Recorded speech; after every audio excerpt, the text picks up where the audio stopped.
एक ऐसा पक्ष जो ये मानता है नहीं आर्थिक विषमता ही सब कुछ है, नहीं अगर आर्थिक समानता हमें मिल जाएगी तो जो सामाजिक हायरार्की है वो टूट जाएगी, समाज का जो पदानुक्रम है वो विखंडित होगा अगर हम आर्थिक रूप से संपन्न हो जाएंगे। तो आशाराम जी इसी पक्ष के साथ खड़े हैं और वो साफ साफ कहते हैं कि भाई अगर ऐसा आपको लगता है कि हम कुछ करने जा रहे हैं, कुछ अलग करने जा रहे हैं, तो आप 10 बीघे जमीन अपनी वाली जो आपके पास 50 बीघा मेरे पास 2 बीघा है, उसमें से आप 10 बीघा मुझे दीजिए और फिर उसके बाद यानी आर्थिक समानता पर आइए, समान धरातल पर आइए और फिर उसके बाद बात कीजिए कि हाँ ये धोबी का लड़का है, ये नाई का लड़का है, ये कुम्हार का लड़का है और ये पंडित जी का लड़का है, तो दोनों की बुद्धि में इतना अंतर है। तो उस अंतर की बात आप तब कीजिएगा जब आर्थिक समानता की स्थिति आ जाए। और ये बात आप सब जानते होंगे शायद जिन्होंने ओम प्रकाश वाल्मीकि को पढ़ा होगा, सूरजपाल चौहान को, तमाम सारे दलित लेखकों को जिन्होंने आत्मकथाएं लिखी, खासकर तुलसीराम की गोदलिया और परिकर्णिका, उन दोनों भागों को जिन लोगों ने पढ़ा है वो जानते हैं कि आशाराम जागृत जिस अवध के गांव की कथा कहते हैं और जिस ढर्रे पर करते हैं, जिस ढंग से करते हैं, लगभग उसी ढंग की कथा तुलसीराम अपनी मुर्दगिया में करते हैं। तुलसीराम जी की मुर्दगिया को पढ़ते हुए जब मैंने ये पाया कि दलित बस्ती के लोग मरे हुए जानवर का मांस खाते हैं, इतनी भूखमरी, इतनी खराब स्थिति है, तो मैं सन्न रह गया। सच आपको बता रहा हूँ, मुझे नहीं पता था उससे पहले कि इस तरह की स्थिति भी देखने को मिलती है, लेकिन यहाँ पाही माफ में वो चित्रण पाएंगे, वो दृश्य पाएंगे।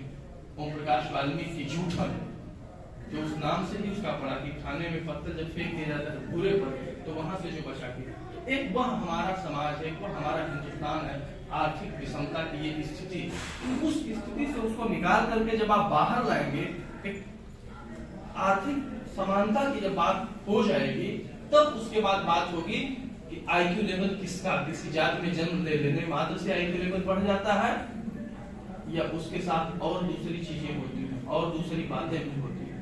तो एक बात ये मुझे कहना है। दूसरे जो कविता में जिस तरीके की बातें हैं कि ग्रामीण जीवन की संपूर्ण कथा, जैसा मैंने कहा कि वो अपने यथार्थ रूप में यहाँ देखने को मिलती है।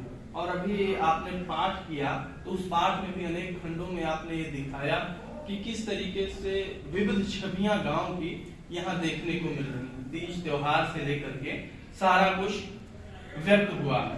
यही नहीं, गांव में जो अंधविश्वास है, टोना टोटका है, वो फरेन जामुन खाने व्यक्ति जो है गया, चढ़ गया, दाल पतली थी, टूट करके गिर गया, उसकी डेथ हो गई।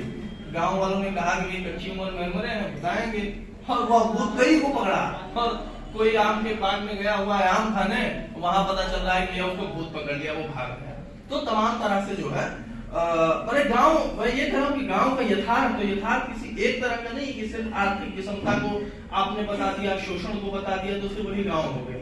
नहीं, गांव में बहुत कुछ है। हाँ, एक बात अभी मैं जोड़ देना चाहता हूँ कि यह गांव 2021 का गांव नहीं है, 1980 और 1990 का गांव। क्योंकि 2021 का अगर गांव होता तो टीवी भी होती, मोबाइल भी होता, इंटरनेट भी होता और दूसरे तमाम संसाधन होते, फेसबुक और व्हाट्सएप भी चलता रहता। तो इनकी अनुपस्थिति, तमाम सारी चीजों की अनुपस्थिति भी यह बताती है कि उसका काल निर्धारण हम कैसे कर सकते हैं। तो ये गांव 1980 के आसपास ही जब कटान लगी और कट गया, अब जब तीन बतिया जब आ रही है जिसमें, वहां हो सकता है कि इधर आगे बढ़े और आज के गांव की कथा कहें। लेकिन अब चूंकि गांव का स्वरूप बहुत कुछ इसलिए भी नहीं बदला, शोषण का जो पूरा ताना बाना है हजारों साल पुराना है, वो इतना जल्दी नहीं बदल जाएगा। इंटरनेट आ जाने से शोषण का रास्ता नहीं बदल जाएगा। तो भले ये बात ठीक है कि भाई वो गांव 80 के आसपास की छवियां हैं उसकी, लेकिन वो छवियां जो शोषणकारी छवियां हैं वो आज भी हमें मौजूद दिखाई देती है। एक बात आखिरी करके मैं अपनी बात खत्म करूंगा, क्योंकि मुझे ये बड़ी इच्छा है कि मैं शिवमूर्त जी को और बाकी लोगों को सुनूं भाई पूरा करके ही। लेकिन वो आखिरी बात ये है मेरी, वो बात ये कि गांव में अशिक्षा और खासकर दलित बस्ती, जिस बस्ती की कथा कर रहे हैं, वहां शिक्षा की स्थिति तो आप सब जानते हैं। 1980 के दौर में औरतें जिनके पति परदेश गए हुए हैं खत लिखवाती, और खत के बारे में मशहूर है कि मोबाइलों के दौर के आशिक को क्या खबर, रखते थे कैसे खत में कलेजा निकाल के, कलेजा निकाल के रख देते हैं लोग खत में, ये बात कही जाती है। दो औरतों के खत बड़े मार्मिक हैं सब। एक थोड़ी सी अधेड़ उम्र की औरत, अधेड़ मतलब कह सकते हैं आप 35 से 40 साल की होंगे तो अधेड़ की उम्र यही है।